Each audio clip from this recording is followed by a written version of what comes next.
So I'll pass on to the next panel now, which is going to be chaired by Jacopo Dettoni, editor at FDI Intelligence. Thank you very much again for having us as Investment Monitor here today. And over to you, Jacopo. Fantastic. Well, thank you very much, Viola. And what an interesting panel. So after hearing now the perspective of authorities at the city level, it is now time to collect the perspective of another major stakeholder in the infrastructure value chain, development banks. As mentioned, my name is Jacopo Dettoni, and I am the editor of FDI Intelligence, especially this publication focusing on investment and for investment, published by the Financial Times here in London. Let me First of all, let me thank the Istituto Affari Internazionali for having me, in particular Franco, Passacantando, and Nicola Bilotta for coordinating all this incredible event. Needless to say that, as it's already been remarked in the previous sessions, that the COVID-19 pandemic has really triggered a big paradigm shift in the way we live our cities, and therefore also in the way we should plan our cities moving forward and unlock investment in urban infrastructure. Development banks are a key actor in providing or mobilizing finance for infrastructure investment at the national as well as the local, subnational, local level. And today we are lucky enough to have with us a very diverse panel with the representatives of 4 different development banks operating at the global, regional, and subnational level across the 5 continents. So let me briefly introduce them one by one, and then we can just get started with the discussion. With us today, we have Neeta Pokhrel, who is a unit head for project administration within the South Asia Urban and Water Division of the Asian Development Bank. We have Monica Scatasta, who is the Director for Technical Assessment and Monitoring at the Council of Europe Development Bank. Next, we have Sergio Gusmao Suchodolski, who is the President of the Development Bank of Minas Gerais, a state in Brazil, obviously. And last but certainly not least, we have Sameh Wahba, the Global Director for Urban Disaster Risk Management, Resilience, and Global Practice at the World Bank. We will have a first round of introductory remarks, where I would kindly encourage our panelists to limit their interventions to the time that we have allocated and agreed previously, and then we will have a more open discussion will unfold, and I encourage everyone in the audience to share your questions with our panelists using the question button and the question box in your chat window. So I'm aware that we might not have Mr. Wahba at the moment yet. If this is the case, let me start with Ms. Pokhrel. Ms. Pokhrel, the Asian Development Bank, a few years ago, this was a pretty staggering study. The Asian Development Bank estimated the infrastructure investment gap across your region of operation, Asia, is about $1.7 trillion per year until 2030. So do you want to share with us how are you as ADB and with your own particular group of work at ADB, how are you engaging with stakeholders at the subnational level to contribute to closing this humongous investment gap? Thank you. Thank you. First, thank you to IAI for inviting me here. It's a pleasure. This is a very topical issue in Asian Development Bank at the moment. Everybody before me has highlighted that COVID-19 will shrink the already inadequate financing for investments. So we do finance our subnational clients directly. We have done so in India, the large municipalities, but where we have and will focus more is this enabling environment? Do they have the subnational, especially small municipalities, have the tools, the capacity, or the frameworks to really mobilize the resource requirements? And I think before me, I was very interested to hear Madame Yvonne from Freetown. The similarities as pretty much the same in Asia, developing Asia, where decentralization may have happened on paper, but the subnational entities are yet to really have the authority, the teeth to bite. We look at, do they have the capacity, the tools to raise and reform their taxes? We work with them on these governance structures to do so. We work with them in terms of availing financing readily. For instance, the intermediaries, financial intermediaries, they may not be perfect. We work with some in the Philippines. We work with many in developing Asia, in South Asia. There's one in Nepal called Town Development Fund. And if you look at them directly, they may not qualify, but they will avail the financing readily to 110, 150 small municipalities. And we may work with the government at the national level, because we do have that leveraging capacity. We bring a lot of financing into the country to maybe occasionally write the debts off. And we have seen that this sort of imperfect but financing intermediaries are needed, will need to be more and more strengthened to really make the enabling environment, give them the tools. Madame Yvonne talked about digitization. Most of our clients in South Asia do not even have double entry accounting. They are still relying on really ancient non-scientific taxation tools. So how do we unlock that potential? And when we look at private sector, for small municipalities, we don't expect international private companies to come. So who are these private sector entities? What are the risks they perceive? Can we buffer them? Can we blend our financing? Can we really look at the risks, and we as multilaterals come in to say, are these local level risks, or do they permeate all the way up to the central level where we need to unlock with more leveraging? There's also where we come in. So let me stop here. You have given limited time, but again, we have many case studies in India, in Nepal, in Philippines, of working with these land development banks, local level banks. We also, again, heavily work on capacities, tools, and frameworks. So the enabling environment for PPPs may not be there. Again, it may be on paper, but the teeth to bite may not be there. So this is where also we come in handy. And lastly, I also liked what Madame Yvonne mentioned. The communities have to own the infrastructure being proposed. We also really look at, is there a citizen interface in planning, in delivery, in maintaining it? Because unless you have that, there's no willingness to pay, there's no cost recovery. Financing alone is not enough. The sustainability comes when there is that ownership from the community. And that's where also we come in heavily to support.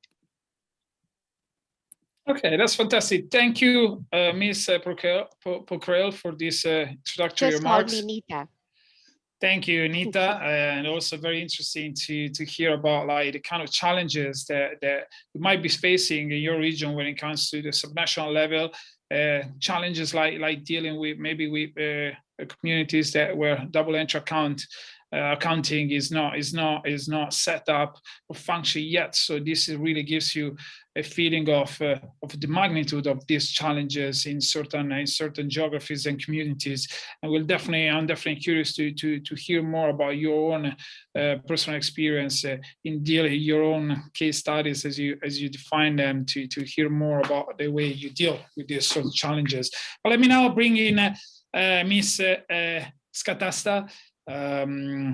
As I mentioned, Ms. Scatasta represents the Council of Europe Development Bank, whose focus is on projects with a high social impact, also in territory and communities that for scale and size and geography are not necessarily a primary focus for bigger development banks.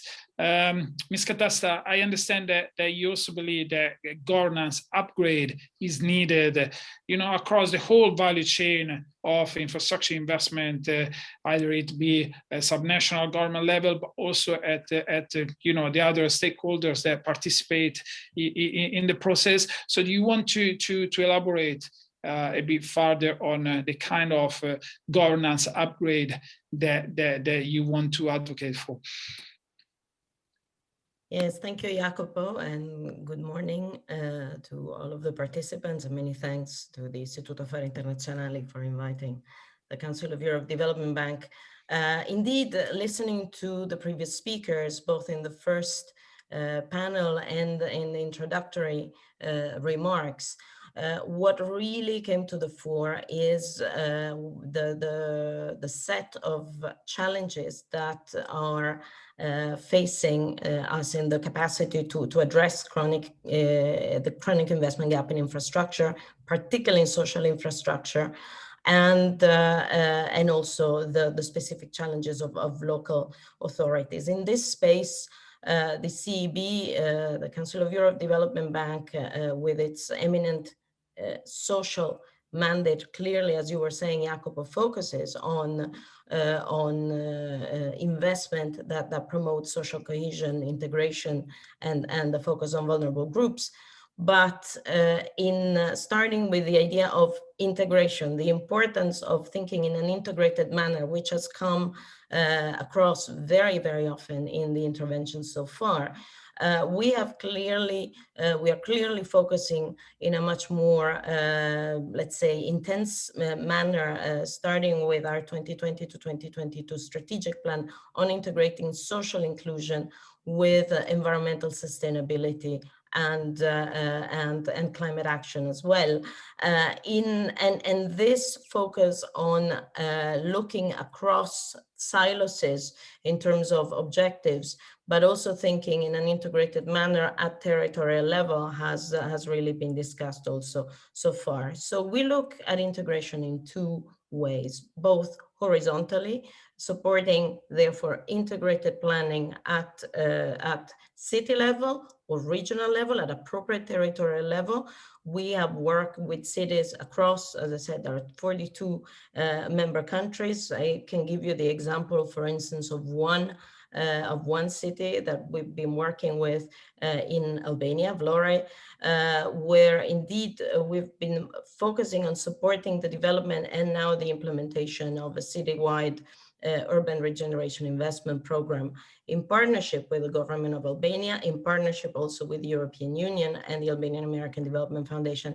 And here the focus on looking at the different dimensions of investment and the different dimensions of the needs at urban level all come to the fore to try to achieve a transformational impact, focusing on improving attractiveness, for instance, of tourist side, focusing also on tourism of proximity, which, as was being discussed earlier, will become increasingly important in the future, enhancing accessibility and decongesting traffic by supporting new ways of different types of mobility and enhancing environmental sustainability of the city through investment in public recreational spaces. So thinking systemically is what we've been doing, not just with Vlore, but also with cities in Finland, in Italy, and across the spectrum.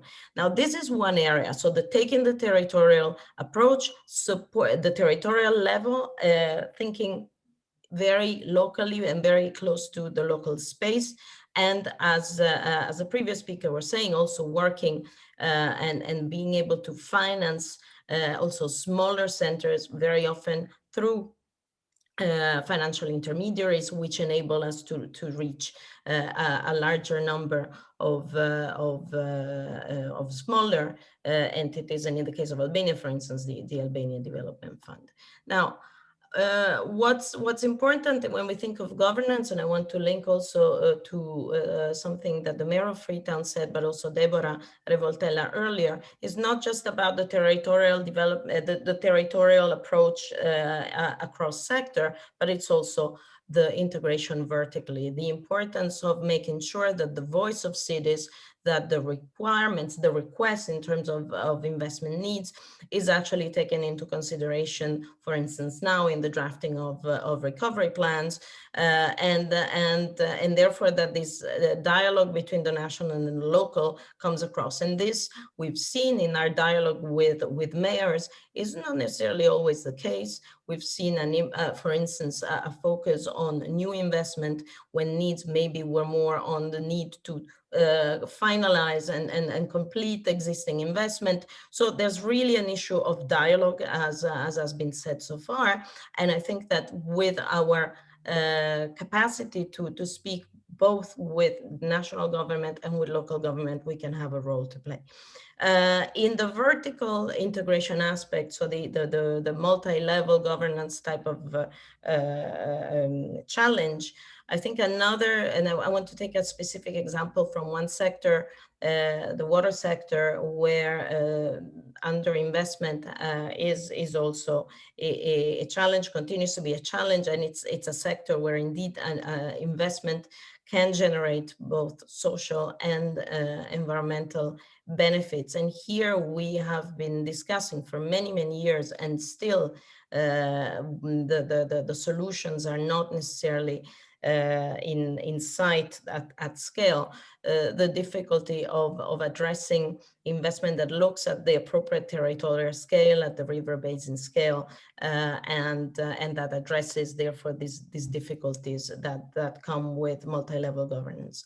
So to conclude, because I think what we need to, as financial institutions, to echo what Deborah Revoltella was saying at the beginning, the importance for us to work through our financial instrument, through our lending,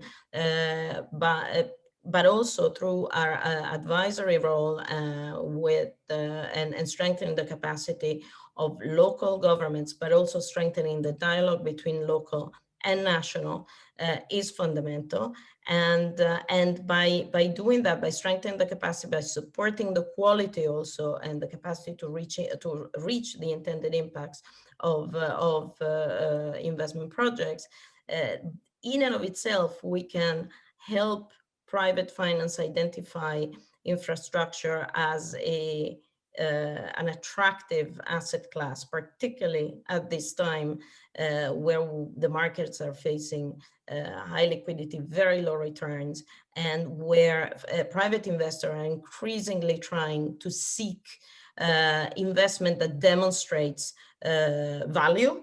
Thinking of discussion on stakeholder economy now going on, stakeholder capitalism, fresh from Davos.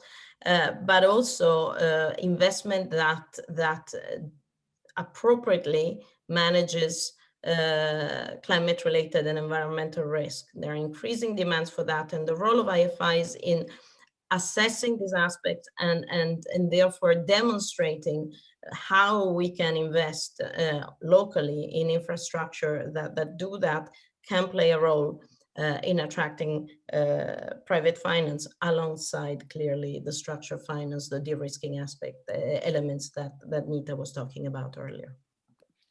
Okay, that's fantastic. Thank you, Ms. Scatasta. I think that element of capacity building and also the element of facilitating the dialogue is certainly key, and we can touch upon that later. But let me now bring in Mr. Sergio Gusmao, our guest from Brazil, from the Minas Gerais Development Bank. That is the biggest state development bank in Brazil, to get also a feeling of a regional at state level. Obviously, Brazil is a federal state, at the state level development bank. Mr. Gusmao, so do you want to share with us what do you think can be the role of subnational development banks when it comes to generating an adequate level of interest in infrastructure investment with private investors, and how yourself and how your institution is engaging with local communities to make sure that there is a match between their demand and the offer that you offer investment that you can find in the market? Thank you, Jacopo. It's a pleasure to be with you this morning. I'd like to salute my fellow panelists, and also a big thanks to Istituto Affari Internazionali and Nicola Bilot for the invitation.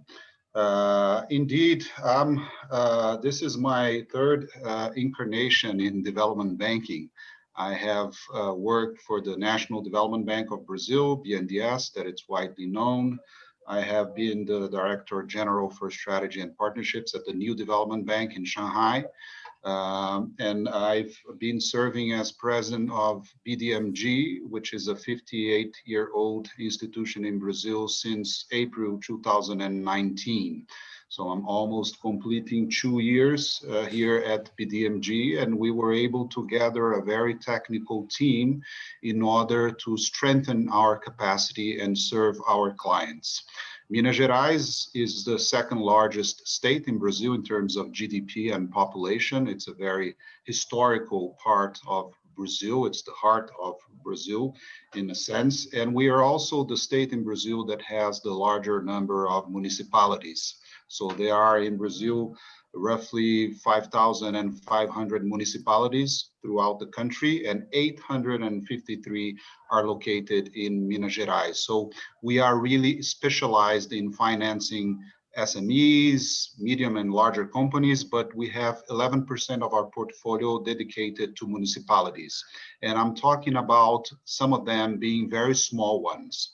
80% actually of them are less than 30,000 in population. So very small towns without the necessary financial sophistication to finance their infrastructure. And according to Brazilian constitution, municipalities in Brazil have many responsibilities, including for public services, health, education, water and sanitation, street lighting, and waste management, all of which can be financed by development banks. So the way that we work is really to bridge the gap. On one side, we have a project preparation fund so that we can help structure projects for these municipalities at scale. Sometimes we even have kind of prototypes that we can scale up and reproduce in different municipalities. And we also work through public calls, which we launch every 2 years. We are just about to launch a new round next month, where we can identify and finance local infrastructure in municipalities in the whole state. Bear in mind that Minas Gerais is larger than Germany in size. So it's a very large part of Brazil. And the way we do it is also partnering with many of the MDBs and national development agencies. So we've been working with IDB, with the European Investment Bank. We've been working with private investors also that are able to join arrangements in terms of public concessions. So we're very much part of that. And we are able to provide all the technical support, holding their hands and making sure that we can channel the resources that are available internationally and nationally and really channel to the last mile. So what we are working and advocating is the role for this last mile banks. I think it's very much in line with what Monica has mentioned and some of her expertise. And indeed, last year, we were able to head and lead one of the panels of the Financing Commons Summit, where we discussed and identified many of other partners that have similar jobs and missions as we have. In Africa, there are 12 of these subnational development banks only in West Africa. In Vietnam, in California, we have the California Infrastructure and Economic Development Bank, which is a very important institution. In Colombia, in Mexico. So I believe that we are living through a phase of revival of the subnational development banks, which, by the way, I believe are much more efficient in really being able to implement the three main international agendas at the local level. And I refer to the development finance agenda, financing for development of Addis Ababa, the Paris Agreement on climate change, and indeed we have a climate credit line with EIB, and of course the Agenda 2030. We are in the decade of action. We need to build and finance infrastructure, but infrastructure that is sustainable. So sustainable infrastructure, which requires not only the ESG factors, but in some cases even changing the way that the engineering and the architectural design is made. So we need to do that at scale, not only some pilot projects that are very beautiful in Singapore or in European cities, but we really need to do that at scale. And the only way that I see of doing that is to mobilize institutions that share the same DNA. And these are the development banks. I understand the role for commercial banks in doing that. Some of them do it well, but many of them receive resources from multilateral development banks and mobilize it in their treasury activities, and without the development impact that modern 21st century development banks should be targeting. So just to make it brief, and especially in this COVID-19 scenarios, I believe that we should mobilize development banks at all levels, subnational, regional, national, and multilateral development banks, in playing all the roles as money banks, providing loans and guarantees, as being knowledge banks by providing the policy and the technical advice, and also being honest brokers by coordinating multiple stakeholders, especially when you are getting private players receiving concessions and managing public services. So I believe that these development banks can play a crucial role in this early stage project preparation and addressing the community. We are very close to the community. I'm receiving today a large number of recently elected mayors. We are addressing the needs of indigenous peoples. We are addressing the needs of regional deficiencies, because even in our state, we have a lot of regions that require different kinds of projects just because of their very nature and geography and human development stage. So I believe we should channel this fire power and use this kind of cascade effects to mobilize the resources, not only financial, but the technical resources to implement those very ambitious agendas that we have ahead of us. So I will stop here. Okay. Thank you so much for having me. Okay, well, very interesting. Thank you, Mr. Gusmao. Certainly, the point that you raised about, for example, ESG and adjusting, possibly adjusting your infrastructure strategy to the new and emerging ESG criteria that are gaining so much traction amongst institutional investors, which is really what is making and moving the financial global markets is definitely key. And I would like to hear more about that in the next part, in the second part of the panel. But we also have now our last, but certainly not least, panelist, Mr. Sameh Wahba from the World Bank. So again, Mr. Wahba, cities, we have heard throughout these sessions that obviously cities across the globe have been dealing with the kind of health crisis that triggered by COVID-19, but also they had to deal with shrinking budgets because of slower economic activity, and obviously investors that for one reason or another had to be more careful in terms of like allocating their resources. So from your own perspective, what kind of adjustment is required for authorities at the local level to unlock investment into infrastructure projects in this new normal?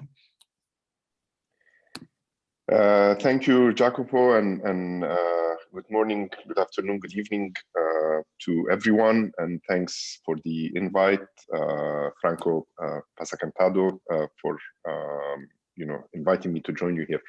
So I have three main messages that I wanted to share with you. One is a little bit elaborate on that context that you've mentioned, Jacopo, about cities in the front line of the pandemic, the context in which we're dealing with, and the second on what is it that one can unlock in terms of innovative solutions to investments and innovative financing. And the third is a bit of a reminder that we need to go back to the basics. So cities in the front line. So, I mean, cities have really been thrust to the forefront of this pandemic. I mean, they, at the same time, I mean, obviously it is an urban crisis. I mean, 95% of the affected population, lives in urban areas or had recently moved from urban areas back to villages. Cities find themselves having to control the spread of the epidemic, and this requires lots of measures, including lockdowns, including repurposing of facilities, emergency preparedness capacity, etc. They find themselves having to care for the affected. That's both those who are affected health-wise by complementing national health services, but also the poor and the vulnerable who have been deprived of their livelihoods. They find themselves having to maintain the delivery of essential services, oftentimes at higher costs and in tougher working conditions, but also needing to plan for the new normal and jumpstart the recovery process. Now, this is a tall order for any city, let alone when they have to do that in a context of declining revenues, because the combination of the pandemic, the disruptions that it brought, and the lockdowns that the governments have introduced have resulted in the contraction of economic activities. At the World Bank, we've been able to measure this contraction of economic activities by looking at nightlights, and through the intensity of nightlights, you can very easily see, what cities used to look like pre-pandemic, really bright cities, and then, really the dimming of the lights. And then as they gradually start opening up, you start seeing the opening. So you can actually measure the impact through a proxy with the nightlights intensity. Now, the decline in economic activities has an immediate implication in terms of the reduction in municipal revenues, both on a combination of taxes and fees and so on and so forth. Now, there are many cities that we work with, and we've done studies of their municipal finances. And what we found is that cities are invariably facing reductions in their municipal budgets anywhere between 15 to 40% this year, and also a projection, so basically the remainder of 2020 and in their projections of 2021, 15 to 40% less revenues than they traditionally had. When you translate that into what does it mean in terms of the investment budget, there are cities whose investment budget was reduced by as much as 60%, if not more. We've worked with cities in Romania, in Morocco, in South Africa, in India. So, I mean, a large range of cities that we work with very different diversified revenues, and they are all facing this crunch time. So that gets us to the second point. In conditions like this, and especially as you want to jumpstart the recovery and you need to invest, what is it that you can do? So on the one hand, we're seeing mayors and local governments becoming much more creative. They're looking at investments that A, could be cheaper, but B, could have important co-benefits in terms of greening the recovery and in terms of, if you will, the impact on the livelihoods, but also the improvement of the livability. I mean, many people will have looked at this crisis, and you had quite a few rather erroneous statements that cities, because of their density, have resulted in this type of crisis or pandemic, which is very much looking at the negative side of urbanization, like the congestion, the pollution, the pandemics, as opposed to the positive side of it, which are the agglomeration, the productivity, the knowledge spillovers, etc.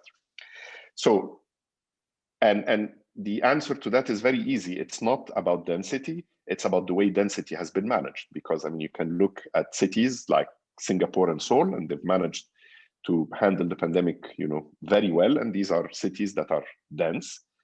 And you look at cities that are much less dense, where the pandemic has spread with much more ease. So it's not really about the population density or the city size per se. It's about how that density is managed, and specifically whether it's livable density or it's the overcrowding type. And again, at the World Bank, we've done some studies. We took satellite imagery, we took the 3-dimensional modeling of the city, building heights. We've calculated the floor space. We've spread the density over that floor space to figure out which neighborhoods in a city would have the ability to have, in theory, social distancing versus which neighborhoods would not be able to sustain that. We've also looked at the infrastructure. When you have communal water taps, when you have public toilets, these are vectors, specifically obviously in slums and informal settlements, these are vectors for increased transmission of the disease. So we could do this artificial intelligence enabled diagnostic that have quickly enabled us to zoom in on the neighborhoods within a city which are more likely to be prone for increased transmission and becoming a COVID-19 hotspot, so that we can help the cities target the solutions, whether it's increasing in infrastructure, whether it's dedication of medical services, targeting their contact tracing, etc., to tackle these issues.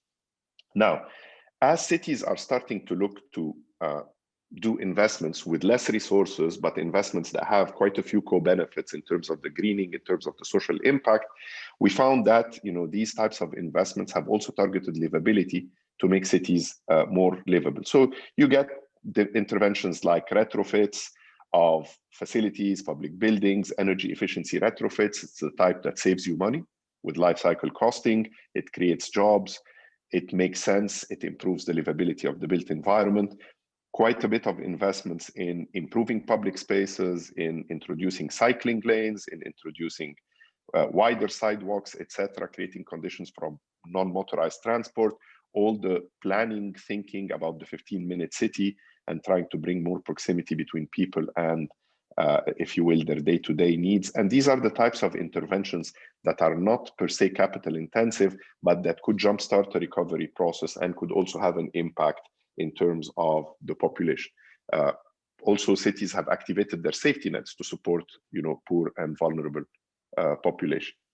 So that's the investments. But at the same time, this has also implications on the financing. So in terms of thinking about the financing, so we know that own source revenues have shrunk for cities.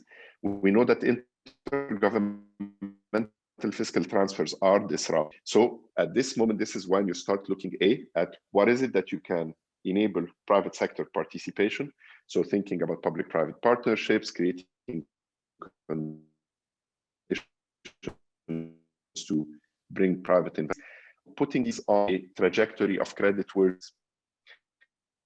And this is particularly if you take the 500 largest cities with which the World Bank works, there are only 90 cities that are deemed as creditworthy either on international or domestic capital markets. So that's 18%. Of those 90 cities, only 32 have ever issued a municipal bond. So that's 6%. So 6% of the cities that we work with have a form of creditworthiness and could enable, could tap into the capital markets.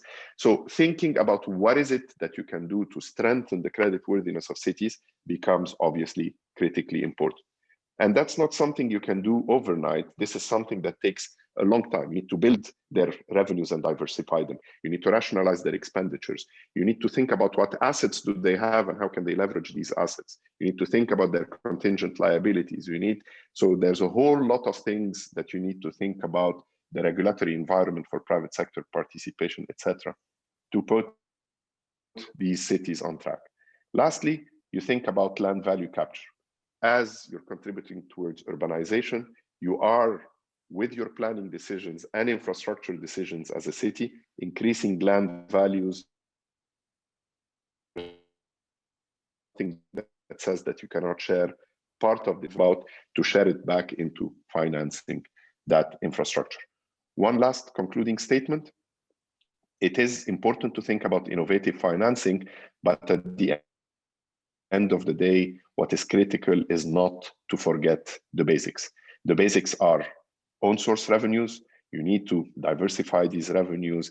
If you don't have a functional property rate or property tax systems, you need to introduce these. And you need to also think about intergovernmental fiscal transfers and the transparency, the formulas, the performance incentives by which national government allocates funding to local governments. And that's because it's very simple. If you really want to go and issue a green bond, you will not ever be able to do that if you have not have the basics to issue a regular bond. So the basics are critical if you also want to build upon them to head towards much more innovative solutions. And with that, I'll hand it back to you, Jacopo. Thanks. That's fantastic. Thank you very much, Mr. Wahba. Very fascinating. I was very fascinated by your discussion, the few points of reference that you gave us, particularly also the way you use satellitary images to understand what was really happening in cities across the world during these past few months, but obviously also these figures on the capacity of urban authorities to go out to the market with possible bonds they're pretty staggering, and definitely they are food for thought for anyone interested in this topic. So I would have many questions, but we are also receiving quite a number of questions from the audience. So let me just pick one right away. I think that Ms. Neeta and Ms. Scatasta, they are perfectly positioned to answer this question. How can smaller projects successfully get funded? There is a gentleman from the audience that highlights that sometimes smaller contractors or suppliers, they haven't got the scale to get funded, to get funding from the public sector, for banks, and even more so from, I guess, international institutions. Even worse probably now during the pandemic. So what would you say here? How can smaller projects get successfully funded? Let's start with Ms. Neeta.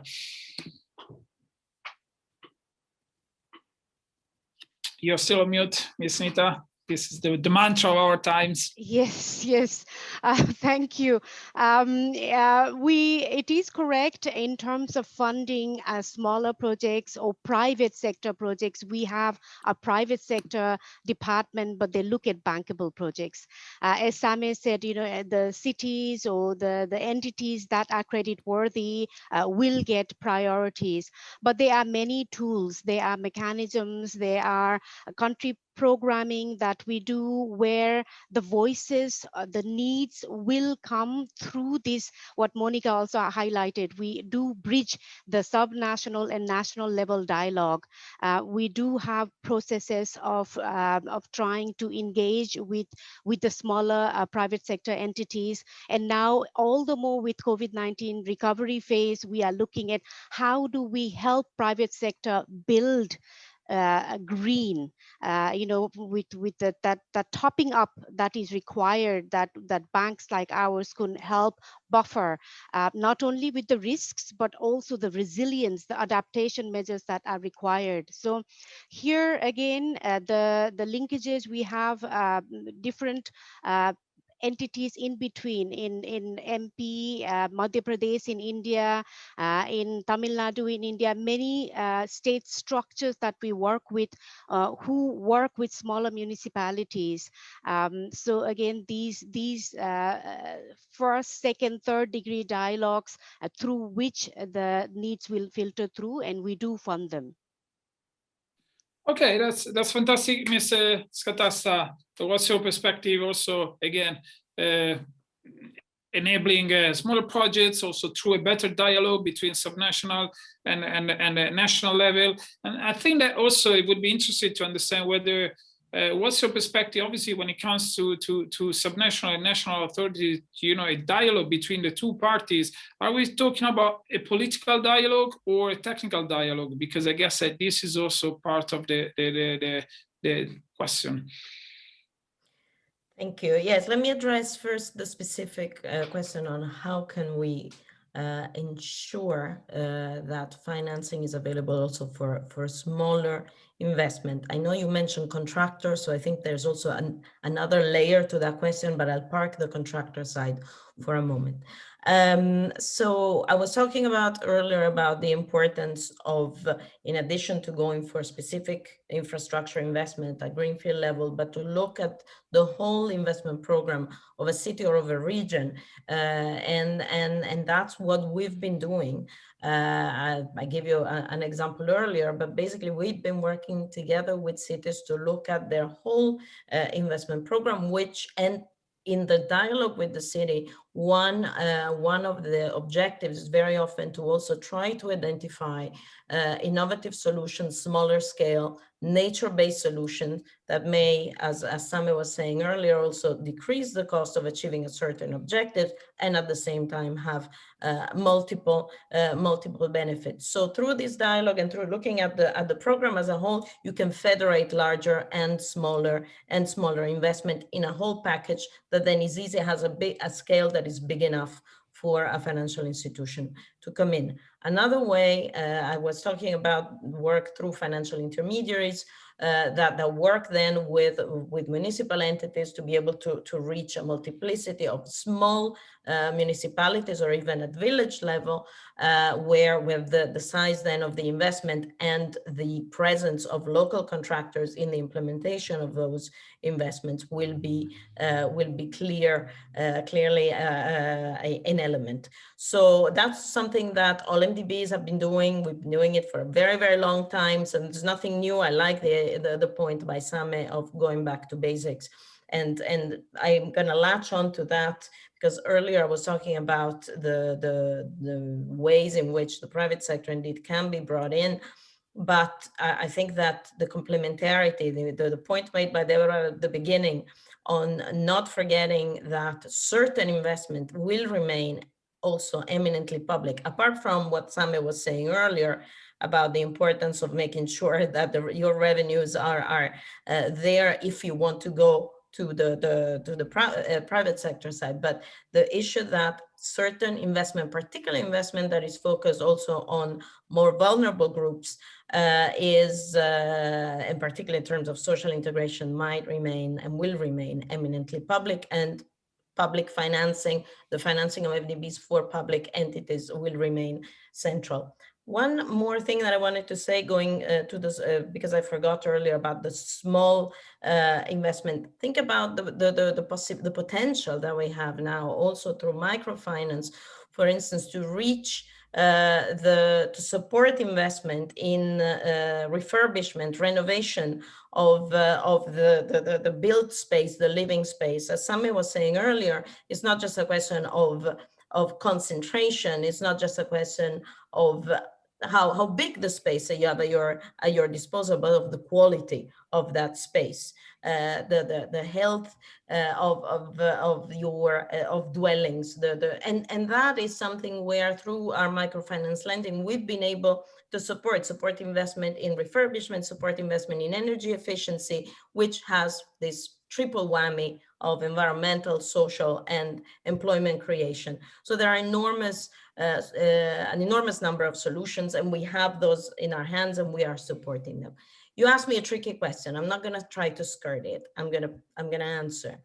I think that you need both the political and the technical dialogue. The technical, generally, when you have technicians local at national level talking, multi-level governance has worked a lot better at technical level. I was giving the example earlier of river basins. When you have technical people at the different level of governance, they tend to understand each other. The political dialogue, I think, is something that has increased and is increasing, and we can support, but indeed that is a fundamental element and very often a difficult one, as we all know, when working with cities that may be on different sides politically of central government. So I'm going to stop there because it's getting tricky and I'm not going to go there. Okay, maybe we can come back afterwards on this now. I'm joking, but if you got anything to add, we can dig a bit further.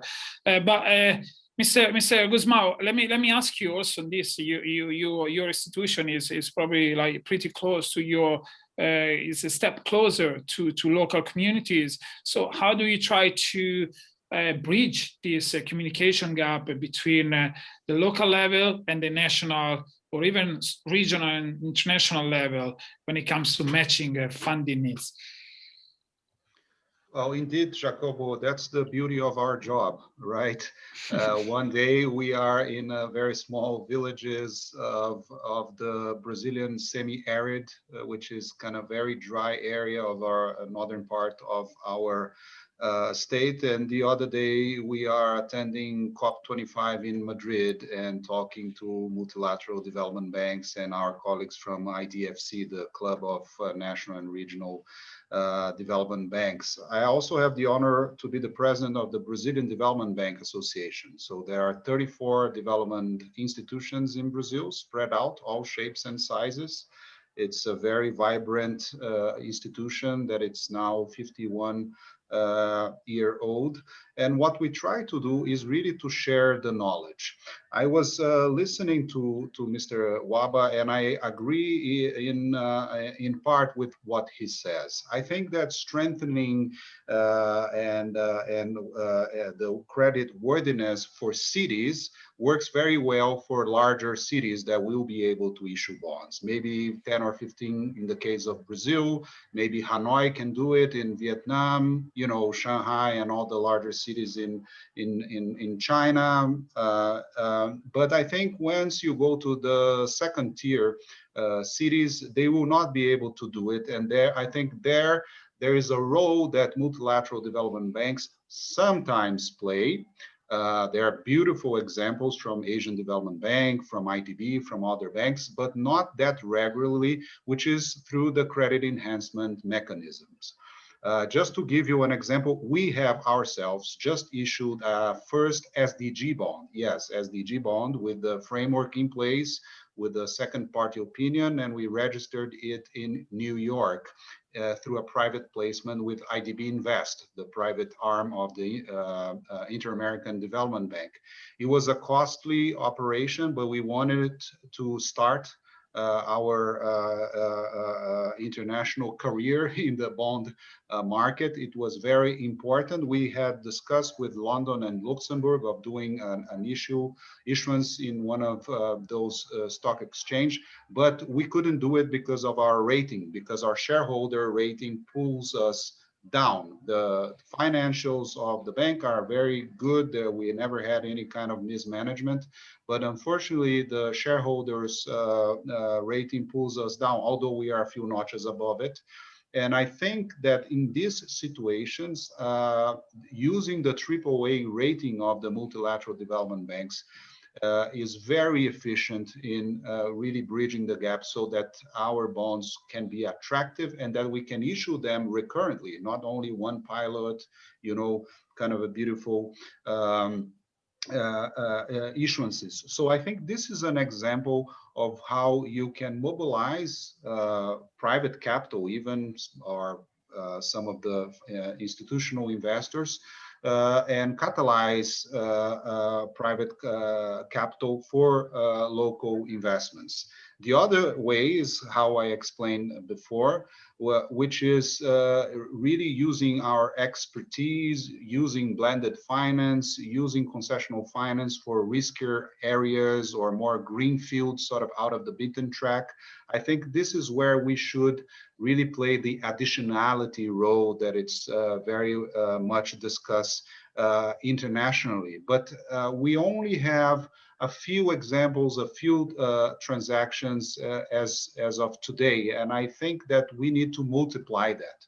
We really need to do that at scale and really focus on the operational side, not only on the beautiful new technology things, which I believe it's very important, but really on the scaling up the operational side, really mobilizing those resources where is most needed.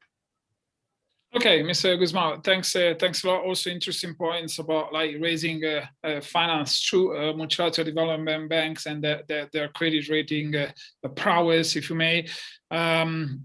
Mr. Wahba, we have also one for you that goes back to something that Sergio touched upon in his first intervention. So the coordination and the collaboration between multilateral development banks. So you as World Bank, in your team, what are you doing to try to enhance cooperation between multilateral development banks on infrastructure projects? Thank you, Jacopo. So for us, I mean, this is really central to our engagement. So to give you an notion of scale, if you look at, I mean, there's various estimates out there about what's the gap in terms of urban infrastructure need globally. But whatever it is, I mean, you get the State of the City Climate Finance Report of 2015. It says it's like $4.5 to $5.4 trillion per annum. I mean, that's the whole world. You prorate that, you get something for the developing world. I mean, whether it's $1 trillion, $1.5 trillion, you compare that to the entirety of official development assistance, it's a drop in the bucket. So, and that's official development assistance, all sectors combined. It's not just for cities. So clearly, whatever funding exists within multilateral development bank is not going to be the panacea or the solution. That's why I'm overemphasizing the point on, you know, it is about own source revenues. It is about fixing the intergovernmental fiscal transfers. It is about public-private partnerships and drawing in the private sector and putting in place the regulatory environment that draws the private sector. It is about creditworthiness, because whatever money that we have is just priming the pump as opposed to doing a solution. This said, because such money is negligible, its power is in the leverage effect and its power is in the collaborative arrangement. So we at the World Bank have a major emphasis on working collaboratively with other MDBs, with bilateral development banks. So to give you a few examples, today in our collaboration with the Agence Française de Développement, we have about $2 billion in co-financing programs that we've co-financed together, you know, where, you know, the Agence Française de Développement in some places might not have that, they want to, you know, grow in certain places, might not have the presence. We have the presence. Sometimes, you know, we work jointly, sometimes we bring complementarities, and sometimes the needs of our client are much more than each institution can bring. So being able to go together enables us to do much more for that client. By client, I mean the city or the partners that we're working with. And at the same time, enables us to have a coordinated voice for policy reform. Because if I go with my 50 million and we're starting to talk about serious long-term reforms that involve, you know, the transport sector and the solid waste management sector and cross-sectoral coordination and spatial planning and working across municipalities in inter-municipal arrangements, we will not be able to do that. But when we go together, we achieve a lot. Gives you an example. In Senegal, we're co-financing with the European Investment Bank, with AFD, and with the Spanish cooperation and the World Bank. The four of us are co-financing the National Solid Waste Management Program of Senegal. And at the World Bank, we've used the credit enhancement that Mr. Gusmao is talking about, of, you know, which is the mobilization of a private investment in the new landfill for the city of Dakar, which is backstopped by a guarantee that we've, both of us, the Spanish government and the World Bank, leveraged from the European Union. So that's one example of bringing together a group of MDBs and bilaterals, bringing in the private investment to be able to do something that is much more than the sum of the parts. One last point, going back to Mr. Gusmao, so my turn to also agree with him in part. You know, the importance about the credit enhancement and the guarantees and whatever that multilateral development banks would be able to bring is not to transform a bad project into a good project. It is to be able to address some asymmetries in the risk. So for instance, you know, you're trying to attract investments, and that's the guarantee of the EU. You're trying to attract investments to invest in sub-Saharan Africa in resilient urban infrastructure. There's no track record of private investment in cities in Africa in urban infrastructure. Some of it might be that global public good that Monica talks about. So to be able to package these transactions together, that does not mean that the city of Dakar per se does not have the ability to repay that loan, but it's that perception of investors that may block them from going in there. When you're talking with smaller municipalities, there are other arrangements. You know, you get them into an inter-municipal consortium. You get, you know, either a regional or a national intermediary. You know, a municipal development bank, etc., an infrastructure development fund, and you can work with them to structure that. But it needs to have some sort of a sunset clause. I mean, what you're doing is you're creating the conditions to basically tackle that risks that exist, that perception that's misaligned, and then create the conditions for investment to see the opportunities in there. Back to you, Jacopo. Okay, that's great. I think that we have 5 more minutes, so I would encourage you to keep. We have time for one question each or one comment each. So please make sure. Let's try to stick to this 1 minute mark. Ms. Scatasta, I know that you want to add your input on a new criteria for infrastructure investment. No, actually, I just wanted to come in on my last minute to chime in on the point of cooperation across international financial institution, and not just international, national, regional, as Sergio was saying. And I wanted to link back to what happened in November at the Financing Commons Summit. I think that could be a turning point. It's true, all of us MDBs have been working collaboratively, co-financing in the preparation of project and also at national and local level in the dialogue on policy reform. We are facing a decade that will define maybe survival for our species on this planet and the planet's future. And I think that we need to get into a different gear. And I think that the joint declaration came up today following the Financing Common. And what we are doing now, what we're called to do is really to work in coalitions, but to truly do that, to think of how we can have a transformative impact, as Sameh was saying, very often by federating additional investment in certain area. We have to get into a different gear. And in addition, there's one area where I think we all have to work better together, which is in the coordination of the upstream dialogue and the preparation of investment of projects, etc. Because the problem that we have, and we all know it, is a proliferation very often of preparatory facilities with different requirements, and it's a maze for our clients. So we really have to get into a different gear now. We have an opportunity. We're going to be working together with AFD on a specific coalition focused on social infrastructure, and we invite others to join us. We will be joining others this afternoon, sitting in the water one, for instance. So this is a good moment, but we really have to, step up the game. Okay, I would like to pose a very final question to Ms. Neeta, Ms. Wahba, Ms. Sergio, Gusmao. I think that the debate around the urban infrastructure in the past few months has all kind of like developed around this concept of resilience. So cities should learn to be not only competitive, not only to be obviously functional, but also obviously more and more resilient. Let me be a bit provocative here. Is resilience a bankable concept, Ms. Neeta? It has to be.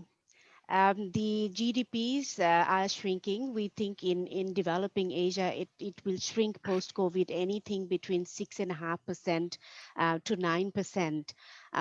And what COVID-19 has brought upfront is more the need for resilience.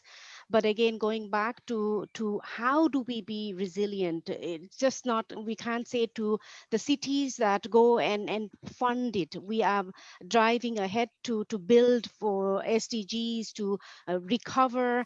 But then the back to the basics, the capacities, the tools, the frameworks to do so. This is our opportunity to reshift, to really use this green recovery, reshift into. ADB has also made its pledge in our strategy 2030. For every dollar we bring, we will bring co-financing of $3. For every dollar we bring, we will bring mobilize, leverage private financing. So this is our opportunity to move into that gear of how do we have the budgets ready for resilience. It doesn't come naturally. Adaptation measures have to be paid for. Capacities have to be built. So we have to totally reshift that, and this is the opportune time. Okay, thank you. Mr. Gusmao, is resilience bankable? And also as a follow-up question, maybe how do you measure it? Well, that's very good. But first of all, I agree 100% with what Sameh last in his second remarks, and I enjoyed it very much. I agree with you that you cannot turn a bad project into a good one, and having good projects is the beginning of everything. And I very much enjoyed the arrangements that he referenced, and I think it ties to what it is. I mean, this is what we're living now, right? Which is the age of climate change, right? And the climate risks.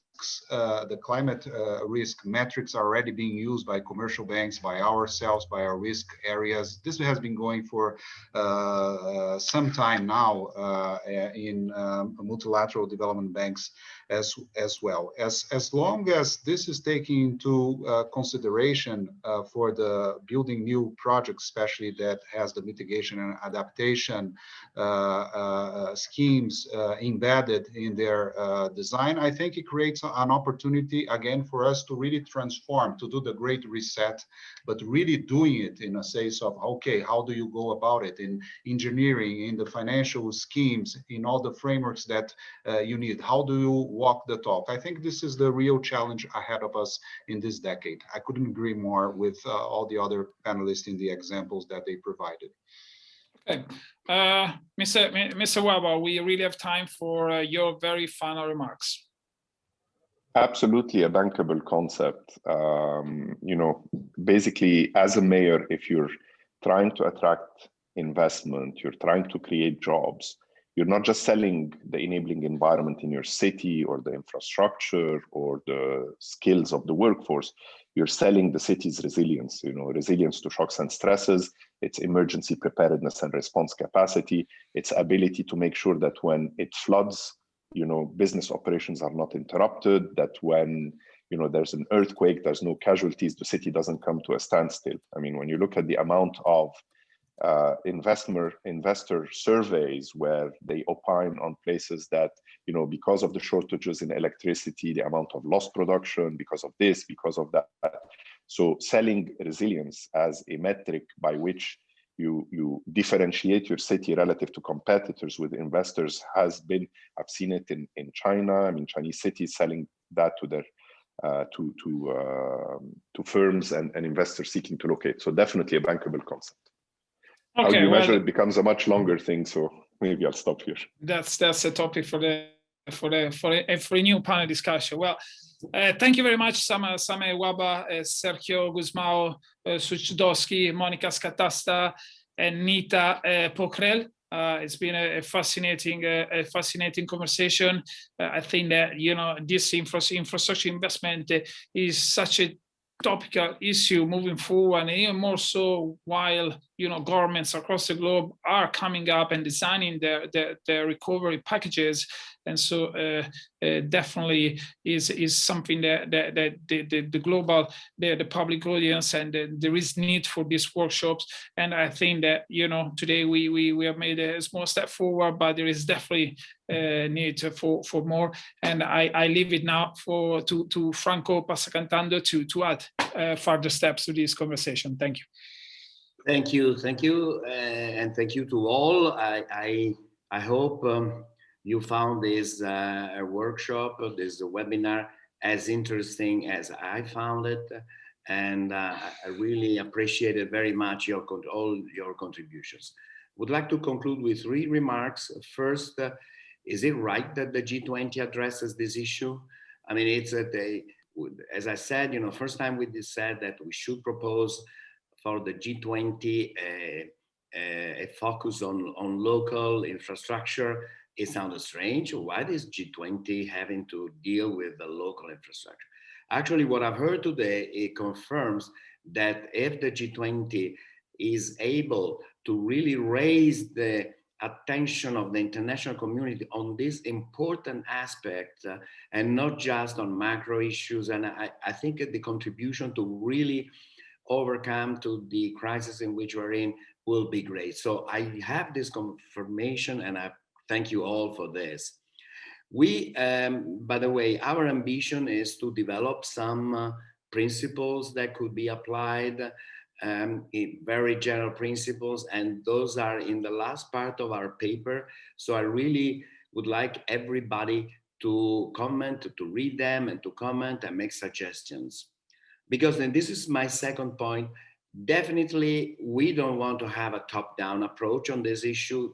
Definitely the issue of local infrastructure has to combine the top-down principles with the bottom-up suggestions. And I've heard many, many interesting suggestions today on how to improve partnership, communication between different local levels, local and national, national and supranational. So this mix of bottom-up and top-down approach is what is that we have to achieve.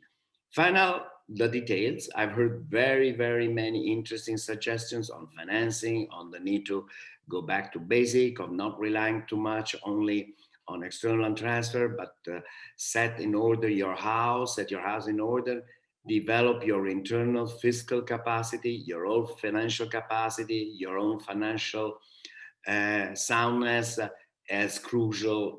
It is crucial for development. So this should be an agenda perhaps for a future workshop, even though as I say this, I'm worried that we will have to ask you to come back again, because I really think that you all gave a great contribution, and let me thank you again once more. Thank you and goodbye. We can conclude here.